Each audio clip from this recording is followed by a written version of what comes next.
Before the secret beneath the forge was exposed, the border was already burning. Hold the line!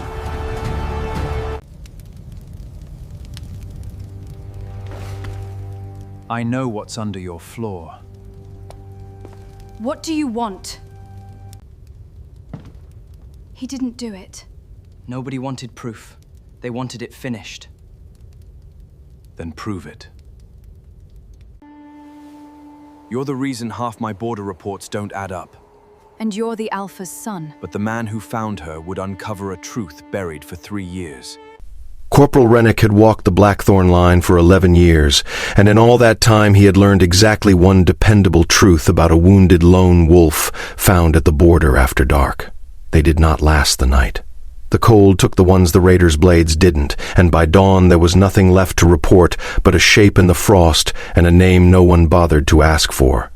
So when he found the same lean gray-brown female curled in the bracken for the 3rd morning running, breathing slow and even, her torn shoulder packed clean with something that smelled of yarrow and pine pitch and bound tight with linen that hadn't come from any pack storehouse he knew of, he didn't know what to do with the feeling that climbed up the back of his neck.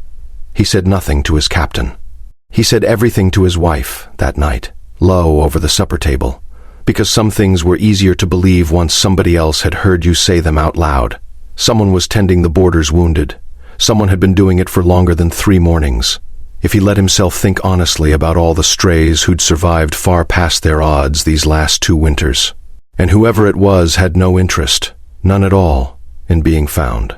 He wasn't the only guard who'd started noticing. Old Fenwick swore he'd seen a covered basket left near the hollow log on a night he couldn't otherwise account for. A younger scout claimed the ranger cache near the 2nd watch post was always short by exactly the amount that made sense if someone needed it, and never by enough to draw a formal count against it.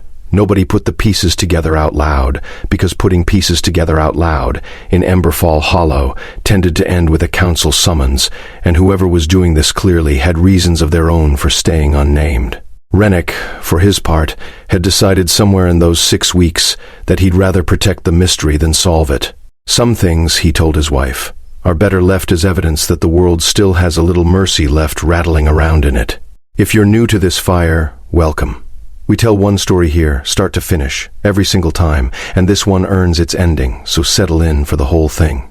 If you've sat with us before, you know the drill already.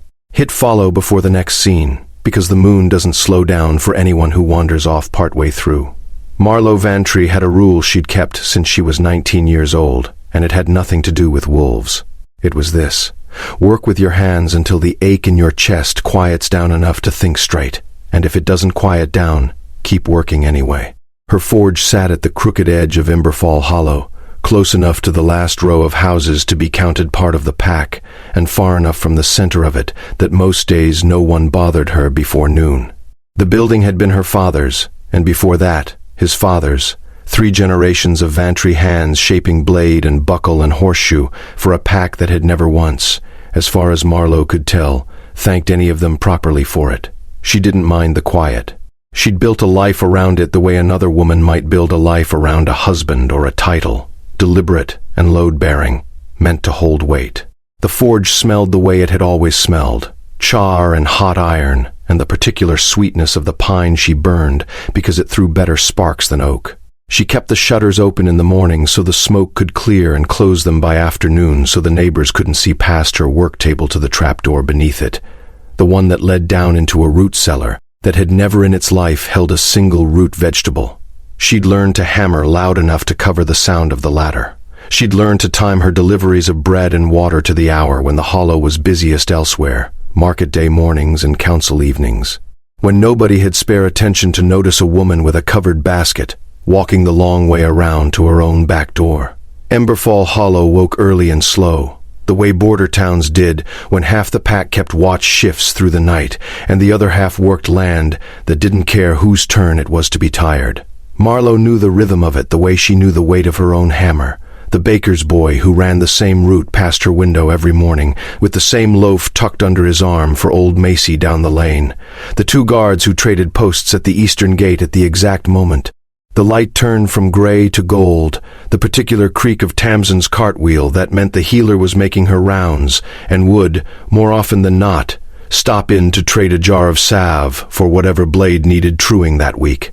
Nobody in the Hollow thought much of Marlow Vantry beyond the obvious facts of her, the last of a smithing line, unmarried, quiet, good with her hands and better with a temper she rarely let show.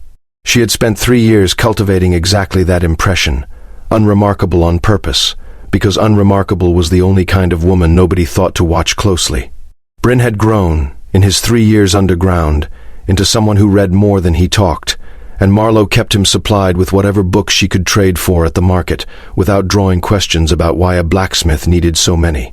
In the evenings, once the shutters were closed and the forge fire banked low, she would bring down her own dinner and eat it sitting on the cellar steps, so he wouldn't have to eat alone in the dark.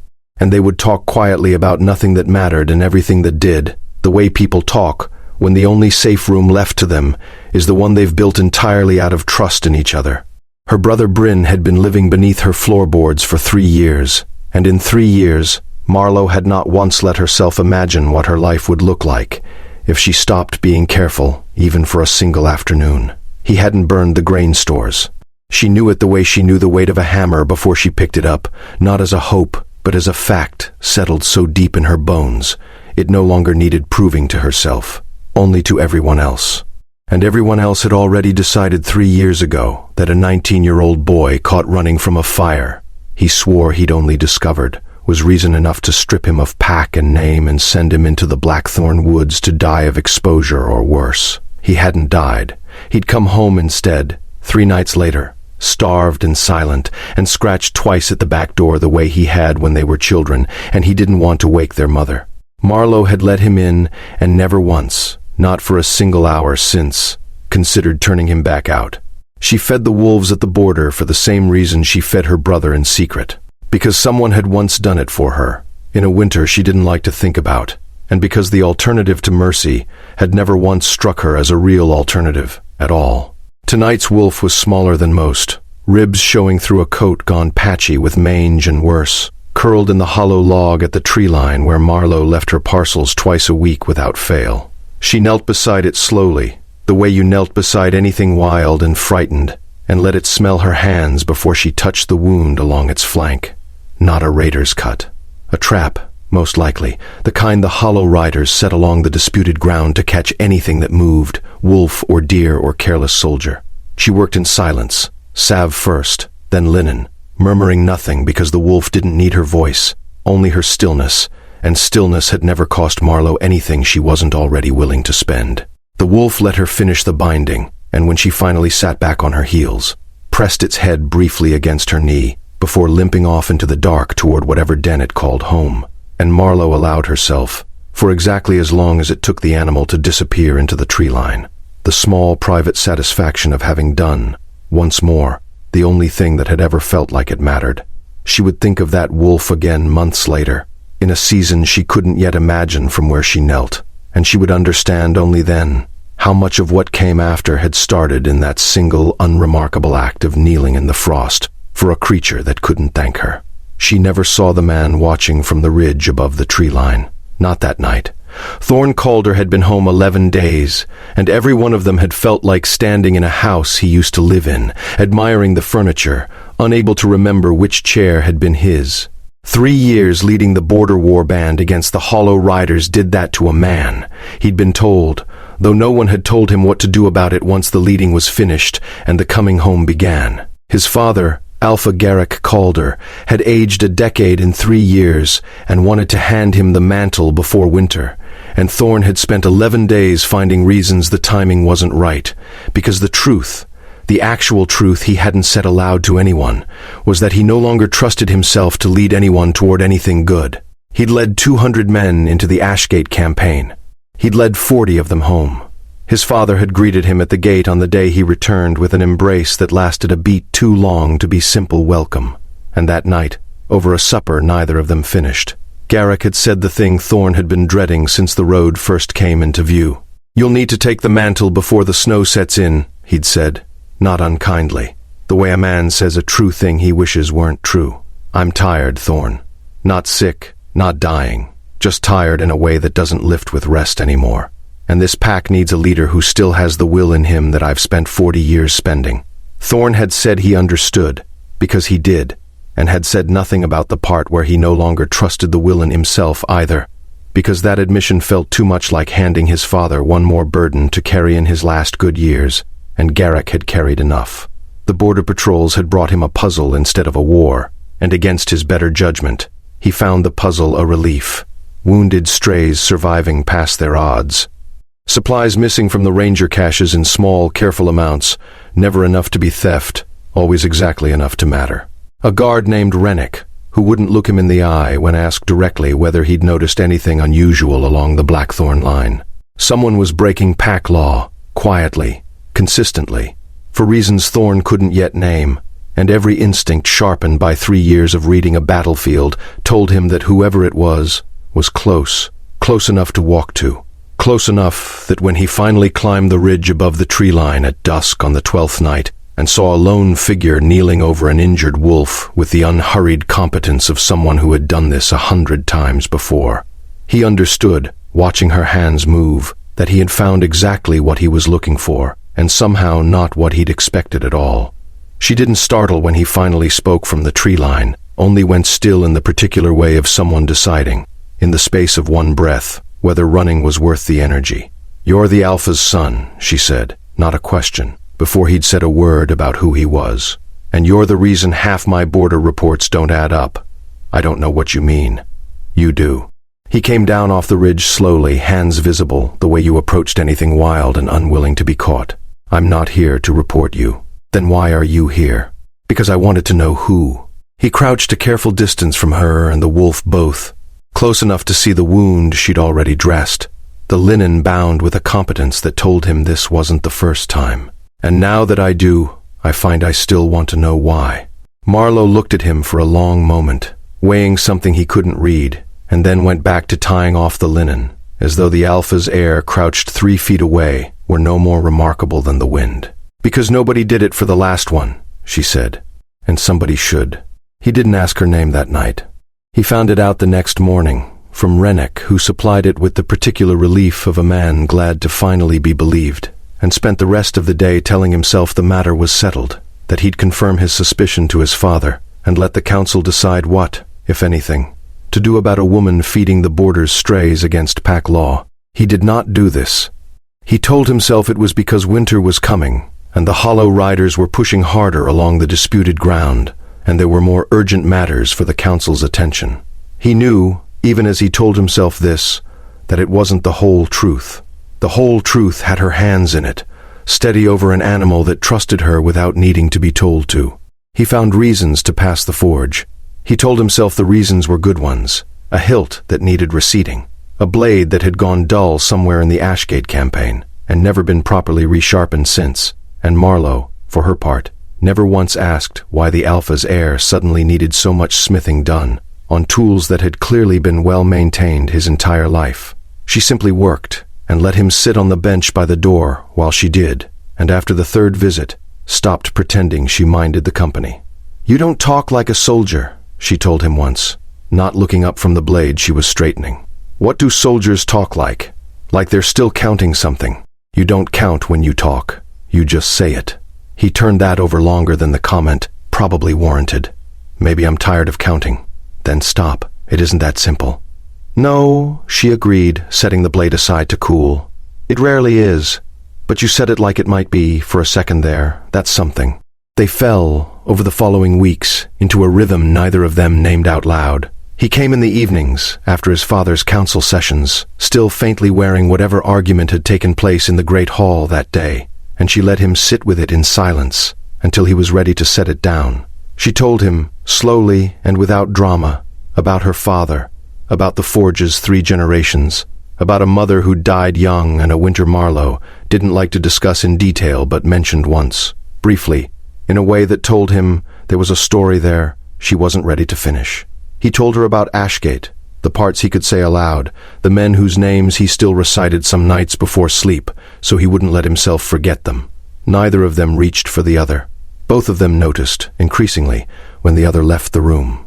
The first real snow of the season caught them both by surprise on an evening he'd stayed later than usual, the two of them stepping out to find the whole lane gone white and silent, and Thorne, without quite deciding to, offered his arm over a patch of ice she could have crossed alone 100 times without help. She took it, and neither of them mentioned that the patch of ice hadn't really required it. They walked the long way toward the tree line instead of the short way toward her door, past the hollow log where she left her parcels, and he asked her, finally, about the winter she never liked to discuss in detail. "I was 17, she said, watching her own breath cloud in front of her rather than looking at him. "My parents were already gone by then, and it was a bad winter. The kind where the grain runs short and nobody has enough to spare for a girl too proud to ask twice. A woman 2 lanes over left bred at my door for 6 weeks without ever once knocking to be thanked for it. I never found out who. I used to think if I ever met her, I'd know exactly what to say. Now I think there isn't anything to say to a kindness like that except to become the kind of person who keeps doing it." Thorne didn't answer right away. When he did, his voice had gone quieter than the snow falling around them. "I don't think she'd have wanted thanks. I think she'd have wanted exactly what you did with it instead." They stood a while longer than either of them needed to, in the cold, saying nothing further, and when he finally left her at her door that night, neither of them moved to close the last small distance between them, though both of them, walking away in opposite directions, spent a long time wondering why not. It was on an ordinary evening, no different from a dozen before it, that he found the trap door. He hadn't meant to. He'd knocked over a bucket reaching for a tool on the low shelf beneath her work table, and the sound that came up from beneath the floor in response, a sharp intake of breath, quickly muffled, was not the sound a root cellar made. Marlow's face, when he looked up at her, had gone the particular white of someone watching a life come apart in real time. "Marlow, don't." Her voice had none of its usual steadiness. "Please, just don't ask. I have to ask." The boy who climbed the ladder a moment later, because Marlow had gone to the trapdoor herself rather than let Thorne discover him alone, was thin in the way of someone who'd learned to survive on less than he needed, dark-eyed, unmistakably her brother in the set of his jaw even before she said his name. Bryn Vantry. Exiled 3 years past for the Hollow grain fire, a name Thorne recognized immediately because every Alpha's heir learned the pack's disciplinary history the way soldiers learned terrain, and every version of that history said the same thing. Guilty, exiled, gone.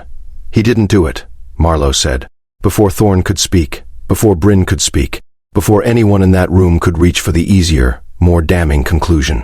"I need you to hear that before anything else.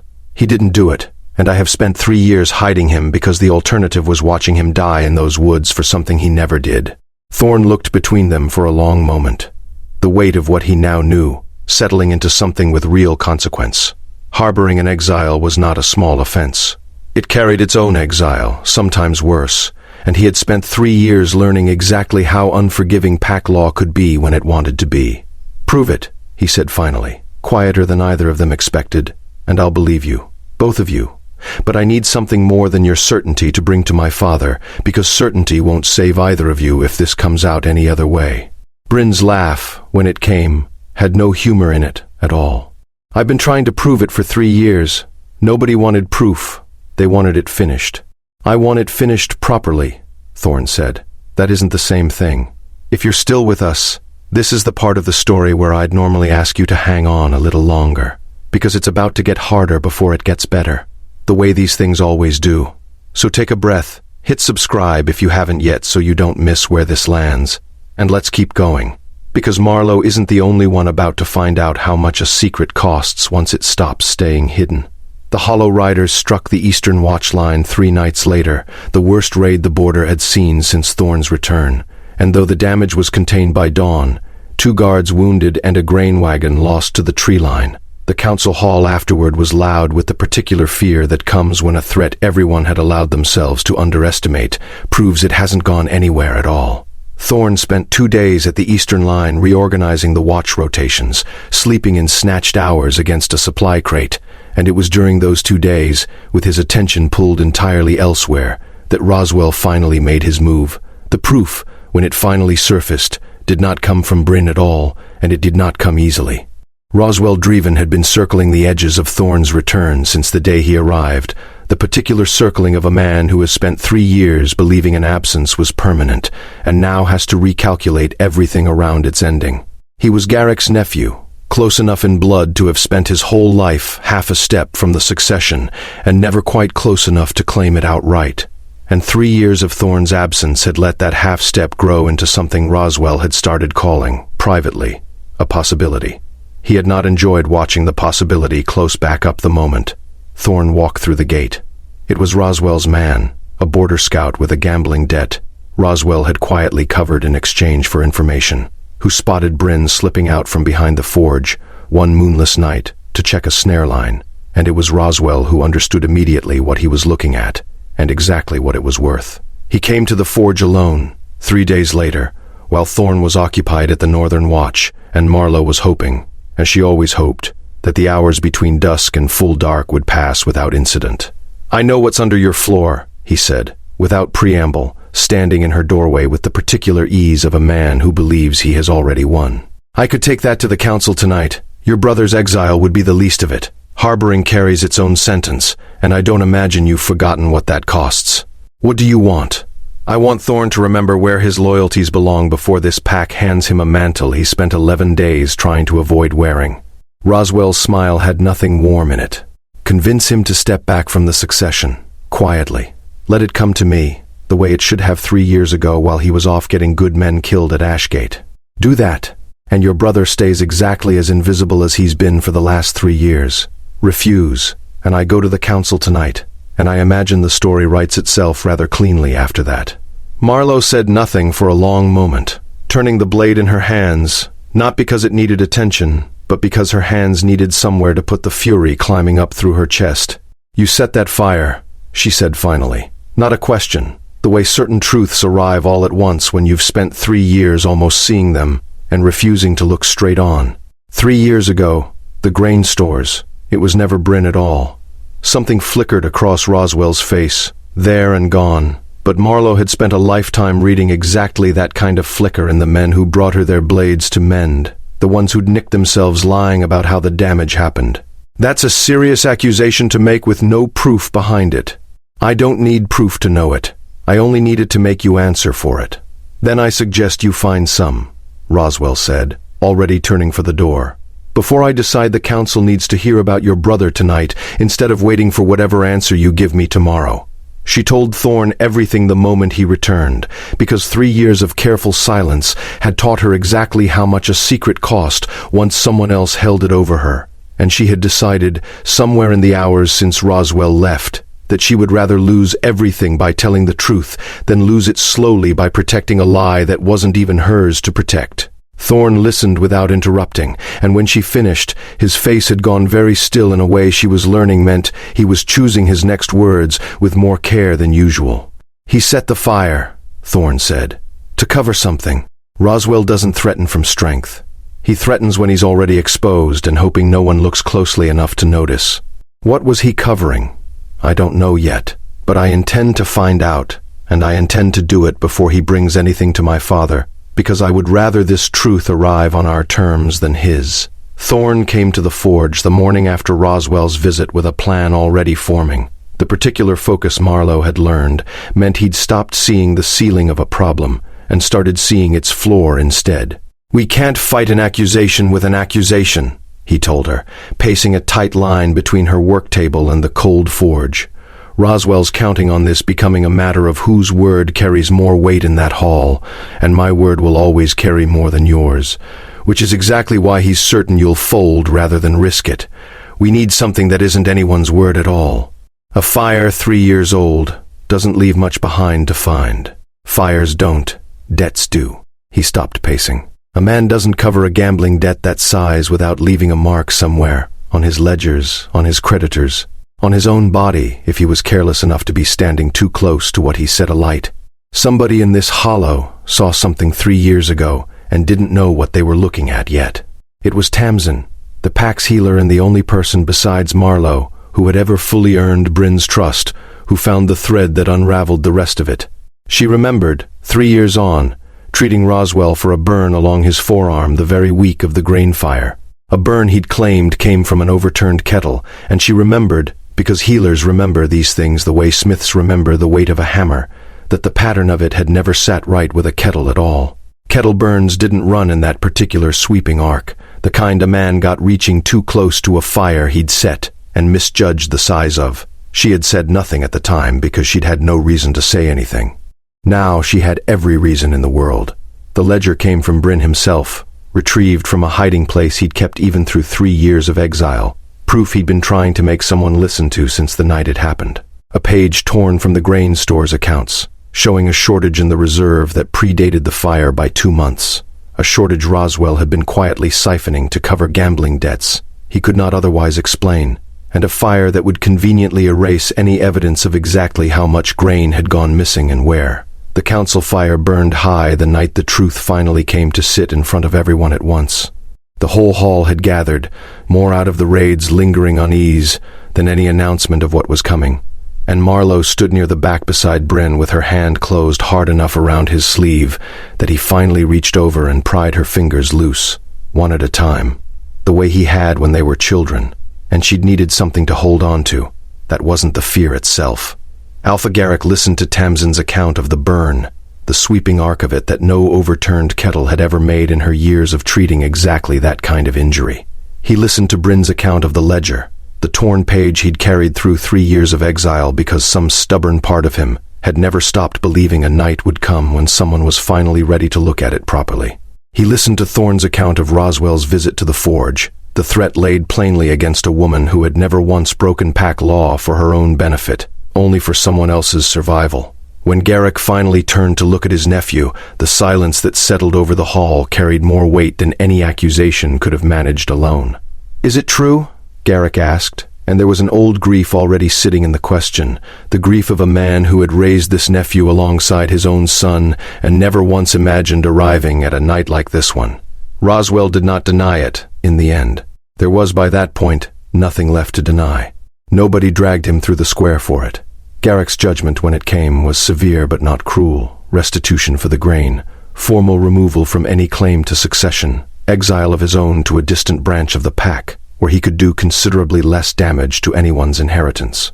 Bryn's name was cleared before the whole gathered hall, 3 years of exile lifted in a single sentence that Marlow would remember, she suspected, for the rest of her life.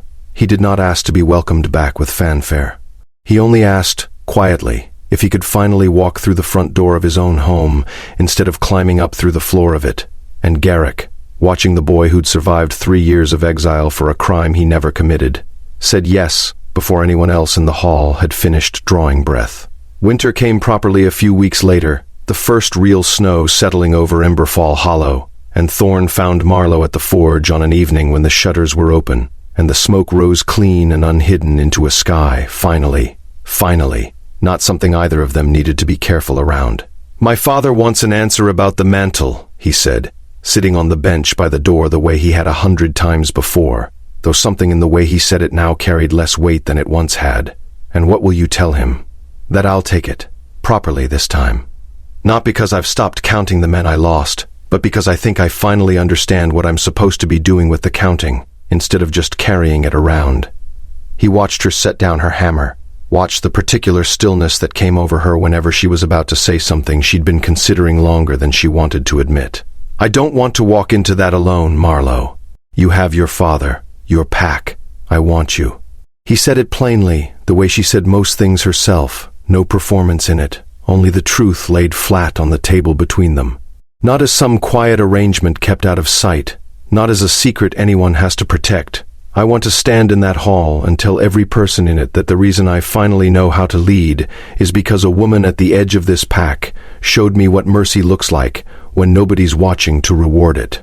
She didn't answer him with words at first. She crossed the small distance between the work table and the bench, and whatever she said after that, whatever passed low and unhurried between them as the forge fire burned down to embers and the snow gathered soft against the shuttered windows, belonged to the two of them alone, the way the best of it always does.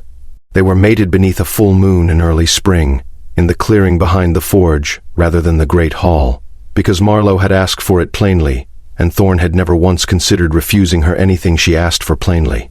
The clearing had been strung with nothing more than lantern light and the first of the season's white blossom, and Marlow wore a dress her mother had worn once, let out at the seams by Tamsin's careful hand, because some things were worth keeping even through a winter that had taken almost everything else. Bryn stood at his sister's side, restored to his name and his home, and increasingly, to a life that no longer required him to move quietly through his own days.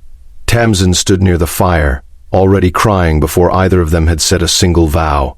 Rennick, invited for reasons he still didn't fully understand and accepted for reasons he understood completely, stood near the back and told anyone who asked that he'd known something was going on at that border for 2 winters running, and nobody had believed him, and wasn't that always the way of it?